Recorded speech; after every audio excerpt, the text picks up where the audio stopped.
Hello students, welcome in Porwal ma'am class. और students कैसे हैं आप? अच्छे होंगे। तो आज के इस वीडियो में हम अपना 9th क्लास का फर्स्ट चैप्टर इस जल प्रलय में लेकर आए हैं। इसके राइटर हैं फणवेश्वर नाथ रेणु। इस जो चैप्टर में उन्होंने अपने सामने जो उनके सामने एक घटना हुई थी, वो हुई थी बाढ़ की। उसके बारे में यहाँ पर सजीव चित्रण प्रस्तुत किया है। उसके बारे में लिखा है उन्होंने, जैसा उस समय महसूस किया या देखा उसको यहाँ पर उन्होंने लिखा हुआ है। ये एक तरीके का क्या है, एक निबंध है। इस चैप्टर को हमने कुछ 8 पॉइंट्स में डिवाइड कर रखा है। चैप्टर काफ़ी लेंथी तो है, पर हमने इसे पॉइंट्स में, जैसे कि हम अपने सारे चैप्टर्स डिवाइड करते हैं, तो इस चैप्टर को भी हमने पॉइंट्स में डिवाइड किया है। हालांकि उनके सामने जो इसके निबंधकार हैं, लेखक हैं, उन्होंने इससे पहले और भी जो बाढ़ आई, उन्होंने समाज सेवक के रूप में, समाजकर्ता के रूप में उनमें हेल्प की, जितनी उन पर हो सकती थी। लोगों को बाहर निकालना, दवाइयों का, भोजन का देने का कार्य उन्होंने किया। पर ये जो चैप्टर लिखा गया है, ये क्या है, जो घटना उनके साथ खुद घटी। अभी तक क्या था, दूसरी जगह होती थी तो वहाँ वो सेवा करते थे, उनकी हेल्पर के रूप में कार्य करते थे। बट इसमें उन्होंने वो लिखा है जो उनके साथ स्वयं हुआ। कहते हैं ना, दूसरे की मदद करनी अलग चीज़ है, पर जब कोई चीज़ आप पर खुद बीती हो तो उसका अलग ही कुछ तजुर्बा होता है। तो टाइम को वेस्ट ना करते हुए अपना चैप्टर स्टार्ट करते हैं। तो हमारी जो पहली हेडिंग है वो है पटना में बाढ़ का आगमन। ठीक है ना। आगमन में क्या होता है, यानी पटना जो शहर था, वहाँ पर बाढ़ के आने की जो संभावना पूरी हो चुकी थी। मतलब एक तरीके से बोला जाए, जो बाढ़ थी वो आ चुकी थी। लेखक का गांव एक ऐसे इलाके में था जहाँ चारों ओर के बाढ़ पीड़ित लोग शरण लिया करते। मतलब जो राइटर का गांव था वो थोड़े ऐसी सेफ जगह पर था जहां बाढ़ आने की कम संभावनाएं थी। बट उनके शहर के आसपास के जो गांव थे, उनके मतलब बोला जाए गांव के इलाके के आसपास के जो गांव थे, वहां अक्सर बाढ़ आया करती थी। तो उन गांवों के लोग बचाव के लिए कहाँ आते थे, शरण लेने के लिए लेखक के इलाके में शरण लेने के लिए आया करते थे। पर अभी तक ऐसा नहीं हुआ था कि उनके इलाके में अभी तक कभी भी बाढ़ नहीं आई थी।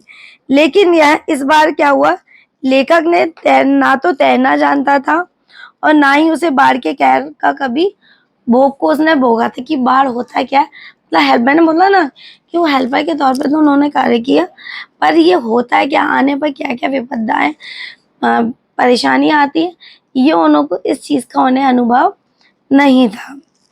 उन्हें तैरना नहीं आता था। उसने बाढ़ के कहर को भोगा। यहाँ वह बाढ़ पर लेख, कहानी, रिपोर्टाज आदि अवश्य लिख चुके थे। रिपोर्टाज यानी एक रिपोर्ट तैयार होना, हम अपने पहले चैप्टर्स में बता चुके हैं। रिपोर्टाज बोलते हैं रिपोर्ट तैयार करना।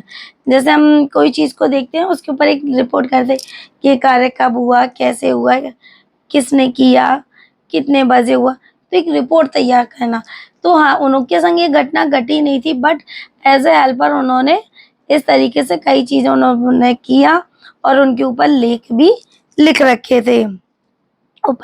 उनके उपन्यासों में बाढ़ की विनाश लीला के चित्रण है, किंतु उसने बाढ़ से गिरने का अनुभव सन 1967, यानी अभी तक उन्होंने देखा तो था, पर उन्हें इस चीज का अनुभव कब हुआ, सन 1967 1967 में पटना शहर में किया। 18 घंटे की लगातार बारिश, सोचिए 24 घंटे बारिश हो जाती, पूरे एक दिन एक रात, उसमें हालत खराब हो जाती है। तो जो वहाँ बारिश हुई थी, तो वो भी 18 घंटे भी काफी हो जाता है ना। 18 घंटे जब बारिश लगातार होती रही तो पटना शहर को डुबाना शुरू कर दिया। मतलब बारिश इतनी हो गई 18 घंटे तक लगातार। आज तो काफ़ी फैसिलिटीज़ हो गई हैं, ऊंचाइयाँ पे वो मकान लोग बनाने लगे तो बाढ़ वगैरह इतनी नहीं आती, इलाके ऊंचे हो गए हैं। पहले क्या था, इतनी सुविधाएं नहीं थी। तो जो बारिश जब 18 घंटे तक लगातार होती रही, तो जो पटना शहर था, तो वहाँ बाढ़ आने की संभावनाएं क्या थी, बढ़ चुकी थी। एक तरीके से ये समझिए बाढ़ का आगमन वहां पर हो चुका था। जब शहर का पश्चिमी इलाका छाती भर पानी में डूब गया, जो शहर का पश्चिमी इलाका था वहां काफी ऊंचाइयों तक पानी भर चुका था। लेखक सहित सब लोग घरों में ईंधन, आलू, मोमबत्ती, दिया सलाई, पानी, कंपोस्ट की गोलियां आदि इकट्ठी करके बैठ गए। मतलब कहते हैं ना, जैसे जैसे हमें पता चलता है कि अभी ये चीज होने वाली है तो हमें किस किस की चीज की जरूरत पड़ेगी, तो हम उसको एकत्र करके रख लेते हैं। जैसे तो उस समय लाइट तो चली जाती है, बाहर बाढ़ वगैरह आती है तो लाइट तो आज भी चली जाती है। तो उस समय तो इन्वर्टर वगैरह, जनरेटर की इतनी सुविधाएं नहीं थी। तो जब लोगों को यह एहसास हो गया कि बाढ़ आने वाली है और लाइट आइट का जब वो रहेगा, तो उन्होंने जितनी भी उस समय जरूरत की आवश्यकताओं की चीजें थी उनको क्या करना शुरू कर दिया, एकत्र करना शुरू कर दिया। जैसे कि ईंधन, आलू, मोमबत्ती, दिया सलाई वगैरह उन्होंने एकत्र करके घर में रखकर बैठकर बाढ़ की प्रतीक्षा करने में अब लग गए, पानी की प्रतीक्षा करने। लेकर अब क्या है, हमारी नेक्स्ट हेडिंग है लेकर कॉफी हाउस की ओर। तो यहाँ पे क्या है, हमने कई बार देखा होगा जैसे कोई घटना गली मोहल्ले में घटती है, शहर में घटती है, तो अब तो सब लोग क्या करते हैं, उस घटना को देखने के लिए जाते हैं लाइव।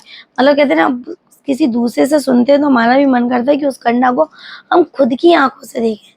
तो ये चीज क्या थी, लेखक के मन में भी आई कि लोगों ने जैसे आपस में बोल रहे होंगे कि पानी यहाँ तक आ गया, इतना इतना भर गया है, ये हो रहा है वो हो रहा है। तो लेखक के मन में भी एक अंदर से हुआ कि हम भी चल के उस बाढ़ का क्या है, एक बार जाके जायजा लिया जाए कि बाढ़ आती कैसे, मतलब वहां का नजारा क्या है। तो लेकर क्या है, कॉफी हाउस की ओर चलता है। सुबह समाचार मिला कि राजभवन, मुख्यमंत्री भवन डूब गए हैं। मुख्यमंत्री और राजभवन जैसी जगह भी क्या थी, पानी में डूब गई थी। दोपहर तक गोलघर जल में डूब गया, और जो दोपहर का समय था वहां क्या था, गोलघर भी जल में डूब गया। लेखक 5 बजे कॉफी हाउस के लिए निकला तो रिक्शे वाले ने बताया कि अब तक कॉफी हाउस भी डूब चुका होगा।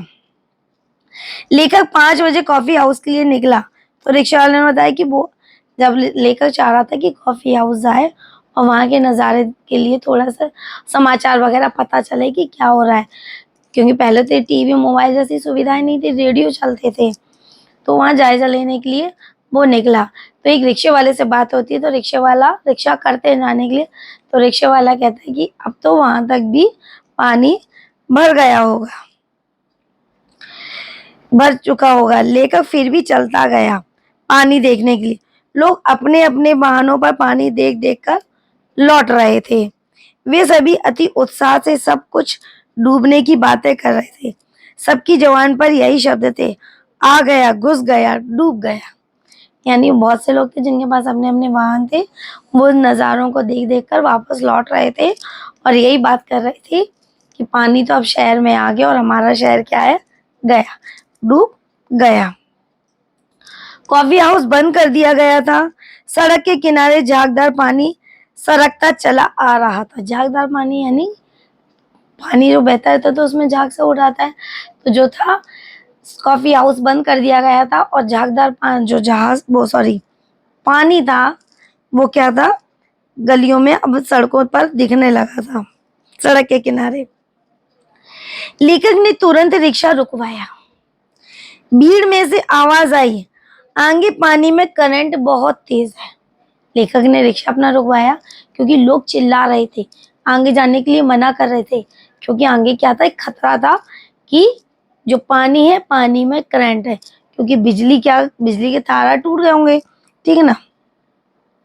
लेखक ने रिक्शा मुड़वाकर गांधी मैदान की राह पकड़ी। वहां से जो लेखक थे उन्होंने अपना रिक्शा जाने की दिशा क्या की, चेंज की। पहले कॉफी हाउस के लिए निकले थे जब कॉफी हाउस बंद था और उन्होंने देखा कि आगे का जो है खतरा है, तो उन्होंने अपना रिक्शा मुड़वाया और गांधी मैदान की तरफ चल दिए। रास्ते में पानी बढ़ता चला आ रहा था।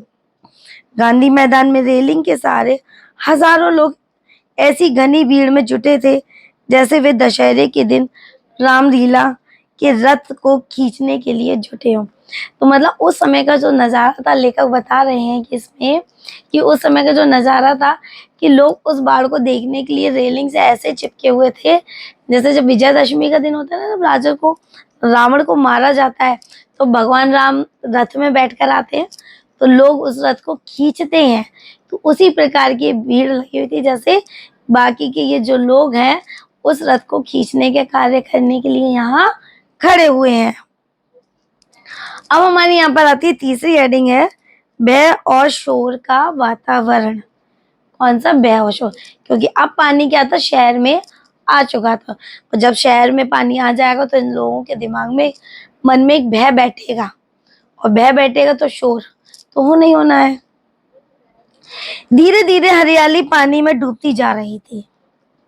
हरियाली यानी पेड़ पौधे जो थे टूटते जा रहे थे।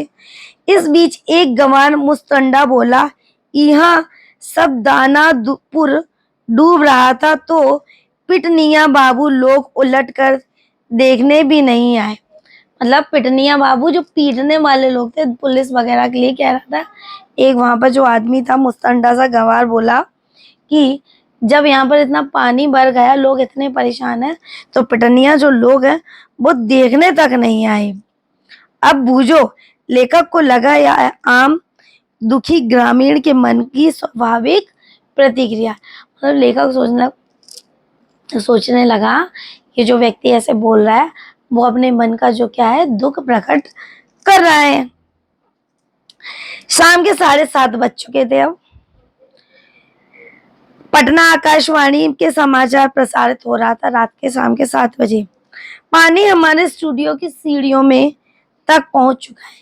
यानी जो रेडियो का स्टूडियो था वहां से समाचार आ रहा था, और समाचार में ये था कि जो पानी है वो कहाँ तक आ गया था, स्टूडियो की सीढ़ियों तक पहुंच सकता है, और किसी भी समय वो अंदर ऑफिस में भी प्रवेश कर सकता है। सीढ़ियों तक तो वो आ चुका था।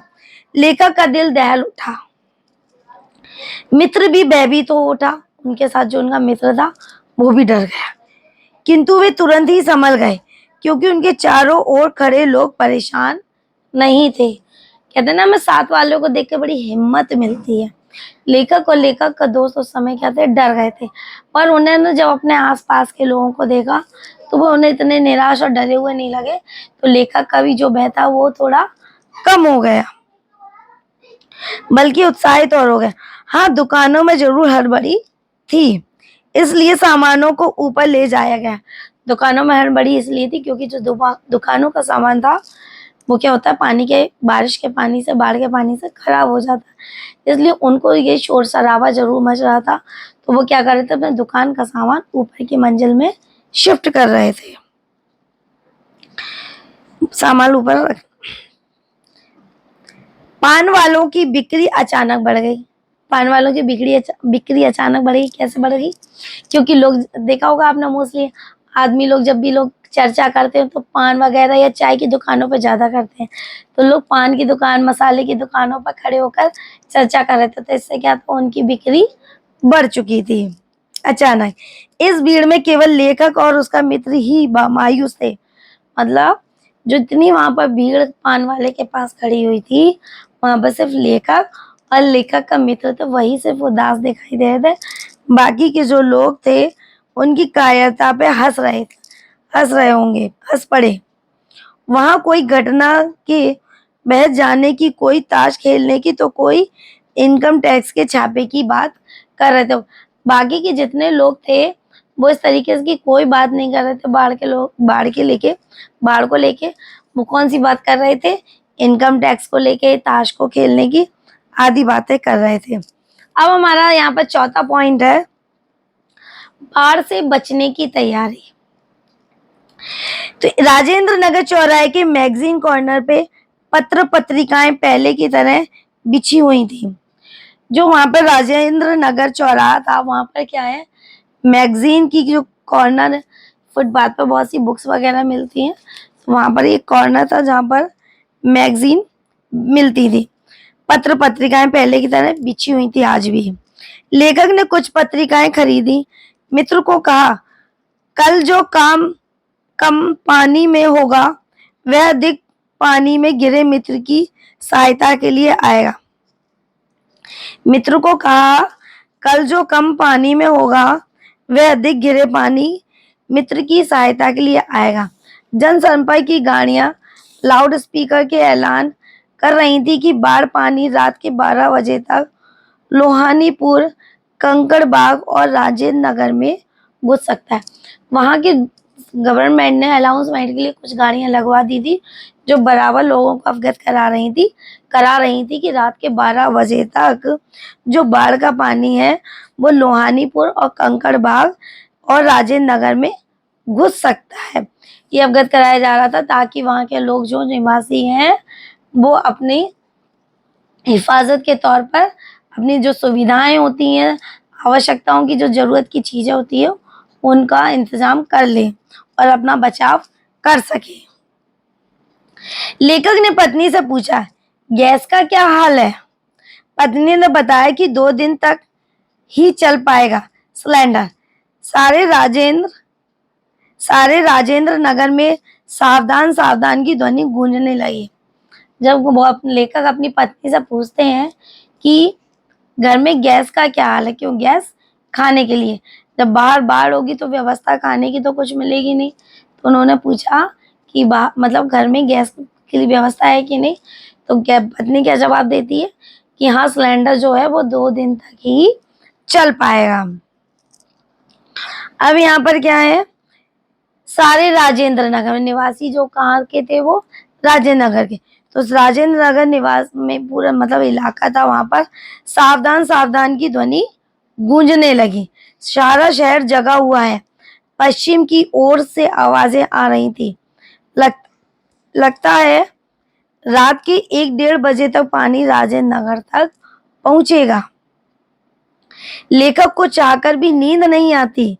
बाढ़ की प्रतीक्षा आकुल करने लगती है। वह कविता लिखने की सोचता है किंतु मन में बाढ़ की पुरानी यादें चलचित्र की तरह चलने लगती है। मतलब पूरे रात में शहर में हाहाकार मचा होता है कि रात के 1-1:30 बजे तक यहाँ पानी आ जाएगा, पर रात भी काफी हो जाती है तो लोग जाग तो रहे होते, तो लेखक को भी चिंता के कारण क्या नहीं आती, नींद नहीं आती है। ठीक है, तो यहाँ पर लेखक जागता रहता है। अब क्या है, लेखक सोचता है कि रात के 1-1:30 बजे पानी मतलब अगर बाढ़ का पानी आ जाएगा तो क्या व्यवस्था की जा सकती है, ये चिंता रहती है। दूसरा क्या होता है, उसने जो पुरानी जो बाढ़ की व्यवस्थाएं की थी उनमें सहायता की थी, तो उनको लेके वो कुछ अपनी पुरानी यादें वो याद करता रहता है। अच्छा चलिए बताइए इस चैप्टर के राइटर कौन है, फटाफट कमेंट्स बॉक्स में राइट करेंगे। दूसरा क्वेश्चन आपका रहेगा, 2 क्वेश्चन पहले मैं पूछ लेती हूँ, और ये किस सन की इसमें राइटर ने बात की है, किस सन में ये घटना, किस सन की घटी हुई ये घटना है। चलिए अब हमारे यहाँ पे 5th हेडिंग आती है, सन 1947 की बाढ़ स्मृति। तो ये जो घटना है 1967 की, 1967 की, पर अब लेखक रात में लेटे लेटे सोच रहा होता है तो कौन सी घटना उसके दिमाग में आती है, सन 1947 की घटना उसके दिमाग में आती है। सन 1947 में पूर्णिया जिले में बाढ़ आ गई थी। लेखक ने अपने गुरु के साथ बाढ़ पीड़ितों की सहायता के लिए नाव पर जा रहा था। मतलब एक घटना वो से याद आती है 1947 की, जिसमें वो अपने गुरुजी के साथ बाढ़ पीड़ितों की मदद के लिए एक नाव में वो जा रहे थे। चारों ओर पानी ही पानी का से गिरा हुआ था, ऐसा लग रहा था जैसे द्वीप। लेखक ने सोचा वहां जाकर टांगे सीधी कर ली जाए, परंतु गुरु सीतानाथ बहादुरी ने बताया कि वहां सारे चींटी चींटे सांप बिच्छू लोमड़ी सियार पनाह लिए हुए होंगे। यही हुआ। बहादुर जी ने निर्देश दिया, हर नाव पर पैरों और तलवों के घावों पर लगाने वाली दवा, दिया सलाई की डिबिया और किरासन तेल मीन मिट्टी के तेल को बोलते हैं, का तेल होना जरूरी है। सब जगह इन्हीं की मांग होती है। लेखक ने सोचा कि मदद करने के साथ साथ थोड़ा आराम कर लिया जाए, पर उनके जो गुरुजी होते कहते ऐसा करना संभव नहीं, क्योंकि क्या होता है इन दिनों सब जगह क्या मिलेगा, सांप बिच्छू कीड़े मकोड़े वगैरह चींटे चींटियां क्या होंगे, इनकी पनाह लिए हुए होंगे। तो उनसे बचाव के लिए उन्होंने क्या रखा था, तलवों के गांवों पर लगाने के लिए दवा, दियासलाई की डिबिया, दियासलाई बोलते हैं माचिस को, और केरोसिन का तेल। अब यहाँ पर आती है, एक तो 1947 की ये घटना उन्हें याद आ गई, दूसरी घटना उन्हें याद आती है 1949 की बाढ़ का अनुभव। 1949 में महानंदा में बाढ़ आई थी, महानंदा नदी में। लेखक वापसी थाना के एक गांव में पहुंचा, साथ में रिफिल के एक डॉक्टर थे। गांव में कई बीमारों की राहत कैंप तक ले जाना था। मतलब सन 1949 में जो बाढ़ आई महानंदा नदी में, तो तब उनकी मदद के लिए साथ में एक डॉक्टर भी थे, जो बीमार लोगों को, घायल लोगों को कहाँ ले जाए थे, कैंप तक ले जाए थे। एक बीमार युवक के साथ उनका कुत्ता भी नाव में चढ़ गया। डॉक्टर ने कुत्ते को ले जाने पर आपत्ति की। मतलब डॉक्टर जो थे वो डॉक्टर मना साफ कर देते हैं कि इस नाव में डॉक्टर किस मतलब मरीज के साथ कौन नहीं जाएगा, कुत्ता नहीं जाएगा नाव में बैठकर।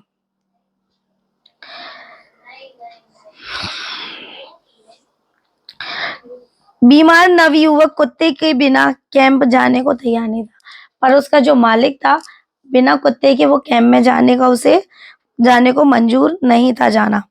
वह नाव से उतर गया और पीछे से उसका जो कुत्ता था वो भी उतर गया। अगर जैसे मालिक ने सोचा कि मैं बगैर कुत्ते के नहीं जा सकता, तो कुत्ता भी इतना समझदार था कि वह भी उस नाव से उतर गया, बिना अपने मालिक के नहीं जा सकता।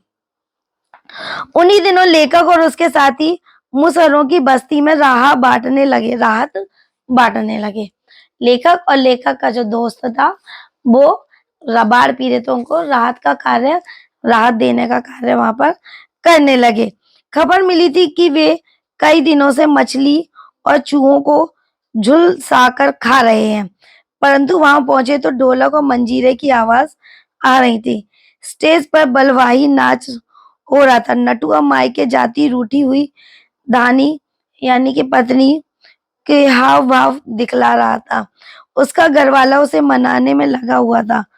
ढोलक पर दुत ताल चल रही थी। कीचड़ पानी में लथपथ भूखे प्यासे नर नारी खिलखिलाकर हंस रहे थे। लेखक को लगा कि रिलीफ बांटकर भी उन्हें ऐसी खिलखिलाहट नहीं दे सकते। मतलब जो शरणागत लोग थे राहत कैंप में जो थे, वो एक तरीके से अपना मनोरंजन कर रहे थे।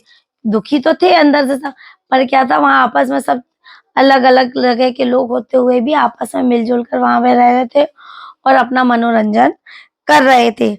बलवाही नाच को दिखाकर उन्हें सन 1937 में आई बाढ़ की याद आ गई।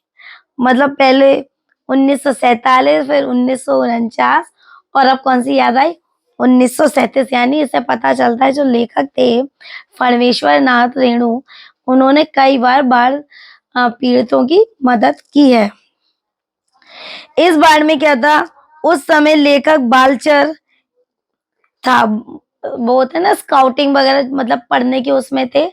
छोटे बच्चे, ज्यादा छोटे भी नहीं, 10-12 साल के बच्चे थे, तो उस एज में थे, उम्र में थे वो। नाव के अभाव में केले के पौधे से भेला बना लिया था। उसी समय जमींदार के लड़के हारमोनियम तबला लेकर नाव पर जल विहार करने निकले। गांव के नौजवानों ने उनकी नाव छीन ली तथा कुछ मारपीट भी की थी। मतलब उन्हें एक पुरानी घटना याद आ गई, जब वो छोटे थे तो ऐसी कुछ लड़के उनके संग में थे, तो हारमोनियम वगैरह वो नाव में बजाने लगे। तो क्या था, कुछ लोगों ने उनसे उनके आइटम इंस्ट्रूमेंट वगैरह छीन लिए और साथ में उनके साथ क्या की, मारपीट की।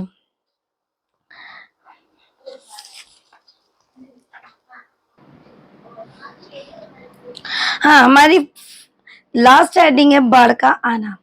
इसमें क्या होता है, रात के 2:30 बज जाते, क्योंकि समय दिया गया होता है अनाउंसमेंट में रात के 1-1:30 बजे का, पर अब समय हो चुका था, रात के 2:30 बज चुके थे, लेकिन पानी नहीं आया।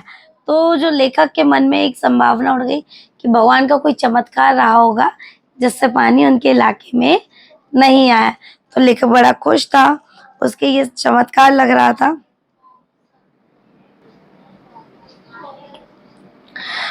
तो पानी ने लेखक को ये क्या लग रहा था, एक दैवीय चमत्कार। अचानक लेखक को अपने स्वजनों और मित्रों की याद आई।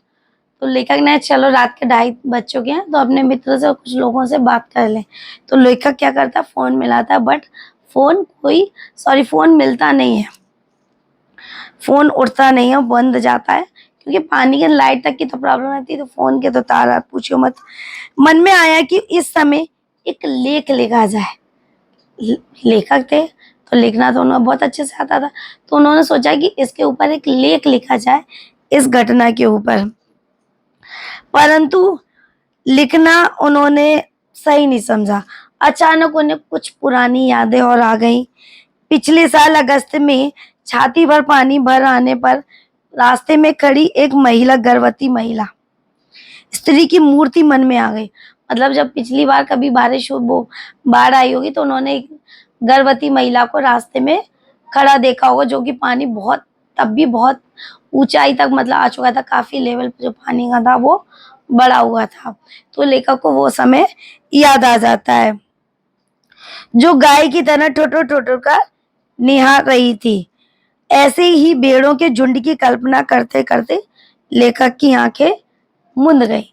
मतलब कुछ पुरानी यादें करते रहते, सोचते सोचते रात में क्या हुआ, लेखक को नींद आ गई। वैसे नींद आ नहीं रही थी, पर लेखक कुछ सोचते रहते, सोचते, हमें भी सोचते सोचते नींद हम लोगों को आ जाती है, तो ऐसी लेखक को सोचते सोचते क्या आ गई, नींद आ गई। अचानक लेखक की नींद को जगाया गया। अचानक लेखक को जगाया गया। सुबह के 5:30 बज चुके थे। लेखक की जब आंख खोली नहीं, उसे जगाया जाता है, शोर के साथ साथ शोर मच रहा होता है। तो उस समय क्या हो जाता है, सुबह के 5:30 बज रहे होते, चारों ओर शोर था।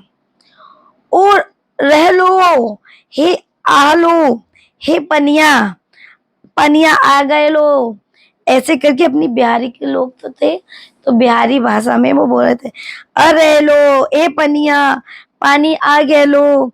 लेखक ने आंखें मलते मलते हुए देखा, झाग फेना लिए पानी आ रहा था, ठीक वैसा जैसा कल शाम कॉफी हाउस के पास आया हुआ और लेखक ने देखा था। हर भंगी बस्ती के पास लगा जैसे पानी में बच्चे कूद रहे हैं, परंतु नहीं, वहां एक मोड़ था। वह अतः अवरोध को पाकर पानी उछल उछल पड़ता था। पुलिस चौकी के पास पानी का पहला रेला आया। ब्लॉक नंबर 4 के नीचे भी पानी की लहरें नाचने लगी। तो यहाँ पर लेखक बुक में इतना नहीं दिया, तो यहाँ पर क्या है, लेखक जब बाढ़ का पानी अंदर आ जाता है, लेखक ये नजारा देख रहा होता है कि पानी मतलब उसकी गली में आ चुका है, उसके घर में आ चुका है। तो ऐसा लगता है जैसे उसमें क्या है, कुछ बच्चे खेल रहे हो, पर ऐसा नहीं था। बीच में एक बिल्डिंग पड़ती है, बिल्डिंग से टकरा कर पानी क्या है वो उछलता है, उछलता हुआ वो पानी आता है, जिससे क्या होता है, झाग बन रहा होता है। तो लेखक इन नज़ारों को चाहता है कि कैमरे में कैद कर ले। अब उस जमाने में कैमरे वगैरह तो थे नहीं, और कैमरे में थे तो इतनी सुविधाएं नहीं थी। उनको वो रिकॉर्ड करना चाहता था, किसी भी तरीके से उन नज़ारों को वो आगे के लिए कैद कर सके, रिकॉर्ड कर सके, कि वो कभी देख ले। पर एक तरीके से वो सोचता है कि नहीं है ये चीज़ें तो भी बढ़िया। क्या होता अगर वो रिकॉर्ड करने में लग जाता, उसके ऊपर शूट करता रहता, कैमरा होता, तो क्या होता, उसका पूरा जो ध्यान था उसकी रिकॉर्डिंग में रहता, कि यहाँ से नज़ारा सही आ रहा, वहाँ से आ रहा, कैमरा ऐसे लगेगा, कैमरे में ये चीज़ आ रही है कि नहीं। तो वो क्या था, जो अनुभव था, वो अनुभव को वो ढंग से महसूस नहीं कर सकता था, उस अनुभव को वो जी नहीं सकता था, क्योंकि ये अनुभव क्या रह जाता, उसके उस रिकॉर्डिंग करने में, उस जो नज़ारा उसे शूट करने में चला जाता। तो लेखक कहता है अच्छा है, इस समय मेरे पास इस नज़ारे को रिकॉर्ड करने का कोई सिस्टम नहीं है। तो इसी के साथ ही हमारा चैप्टर खत्म होता है। अच्छा ये बताइए, इसमें कुछ क्वेश्चन और करते हैं। लेखक को अपनी कौन कौन सी सन की घटनाएं याद आती हैं, कौन कौन सी सन की घटनाएं याद आती हैं। चौथा क्वेश्चन है हमारा, लेखक कहाँ के लिए रिक्शा करता है, कहाँ जाने के लिए रिक्शा करता है। पांचवा क्वेश्चन हमारा ये इसमें ये रहेगा, लेखक को पानी आने की जो संभावना अनाउंसमेंट की जा रही थी कितने बजे तक की थी? जो सरकार द्वारा जो गवर्नमेंट जो अनाउंसमेंट करवा रही थी वो कितने बजे तक का था? ओके स्टूडेंट्स, तो आज का चैप्टर हम यहीं फिनिश करते हैं। अपने नए वीडियो में नए चैप्टर के साथ फिर आपसे मिलेंगे। Okay student, take care, bye.